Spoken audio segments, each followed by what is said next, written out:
What's going on, guys? ShadowNinja here, and today I want to talk about the new game mode coming to Star Wars Battlefront 2. We finally got a name for it, and his name, Capital Supremacy. Now, honestly, it was kind of a little disappointing because, we had Supremacy in the last Battlefront, so, just hearing Capital Supremacy was just like, wow. I was expecting, Titan mode sounds a lot better than Capital Supremacy, but that's just me being a little bit, joking, just like, wow, that was kind of, not what I expected. But the goal of this game mode is basically to win a planetary battle, gain access to the opposing team's capital ship, and destroy it. Now, another thing to keep in mind is that after you capture the command post, when the team will gain reinforcements. Well, as you capture command post, your team will gain reinforcements. Once you have the required number, your transport ships will arrive. When this happens, you have a short amount of time to make way to your transports. So basically, this sounds like there's going to be no loading screens. You're going to hop into a gunship or a separatist gunship, and you're going to be flown into the enemy team's capital ship, which sounds pretty badass. I cannot wait to see how that goes. Now, if it's going to be a loading screen or not, time will tell. Right now, it sounds it's not going to be like any loading screen. No loading screens at all. So I really hope that's the case, but if there is a loading screen, I'm sure it's not going to be too crazy. But after boarding the transports, your team will begin the assault upon the opposing team's capital ship. From here, you have set multiple time charges across the ship. Should you be successful in destroying the capital ship, the game will end and your team will be designated as the winners. But if you fail to destroy it, the battle will continue to the surface of the planet, where you will repeat the process and attempt to capture command posts. From here, you will once again have to gain the necessary reinforcements needed to launch the assault on the capital ships. The match ends when a capital ship has been destroyed. Now, honestly, this might be a very long game mode. You will never know based on your experience, but again, only time could tell. Now, they did talk about in the specifics how this is a 20v20 game mode, meaning up to 40, I can't even do math, 40 player-controlled units at one time can take part. But in addition to this, there will be 12v12 AI-controlled units during the planetary phase of the battle. Now, this honestly sounds amazing because guess what? This is going to be a larger scale battle, and yes, there might be AI.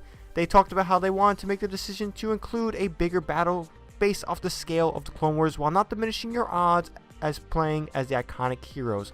Now, I think that's a great way to just, incorporate AI. You want to keep the player, you feel that 20 versus 20 is very good. It's balanced when it comes to getting your heroes. Still, it's sometimes hard to get heroes if you're not playing a certain thing right, or have certain cards set up, but nonetheless, the odds are not going to be against you even more. So it's going to add to the scale. But when you enter these capital ships, do keep in mind that these AIs will not be taking part of that battle. That condensed battle within the ship will be remaining with player controlled units and not AIs. Now, the capital ships to expect in this game mode is the Venator class Star Destroyer, built the Republic attack cruiser. You probably see an image here on screen. So the key areas of this ship will be the cargo bay and the reactor core. And when it comes to the Separatist Dreadnought, the Provident class destroyer will be used as the Separatist capital ship, and both the droid deployment bay and cooling vent room will be areas of interest while on board the Dreadnought.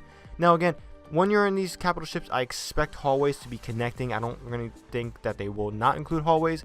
Now, those hallways will look probably beautiful because EA, I know you can complain about certain other things, they have proved that they really captured the aesthetic feel of Star Wars, and that is something I cannot wait to see. Now, when it comes to this game mode and what era it will take place, it's right now a Clone Wars experience. The Capital Supremacy will be a Clone Wars experience, meaning all the heroes and reinforcements available to be will be those from that era. This is a perfect opportunity to take control over our two new reinforcements, the dual-wielding ARC Trooper and the Vibro sword-wielding BX series commander droid. Now, I cannot wait to use those reinforcements. I made a video talking about that. They talked about how it's going to launch. I mean, there was a separate community transmission talking about those things, but it really wasn't nothing new. That's why I'm not making a video about it. I'm just briefly talking about it now.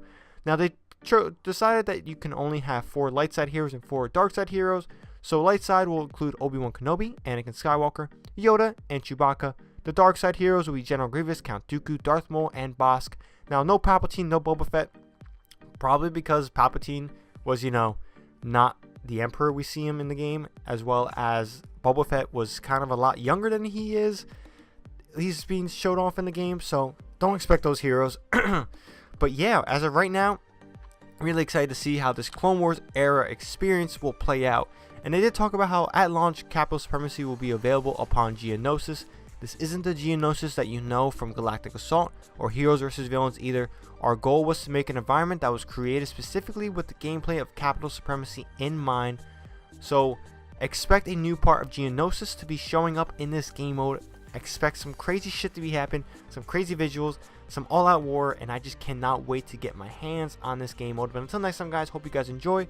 ShadowNinja here. That's all I got for this one. Subscribe, like for more content from me, Star Wars Battlefront 2, other games, news updates, gameplays, the good old stuff. I'm going to be reacting. I'm probably going to react to the trailer. It's going to drop probably a few days before March 26th, so expect it Monday, the day before. But I cannot wait to get my hands on this one. That's all I got for this one again. Hope you guys have a good one.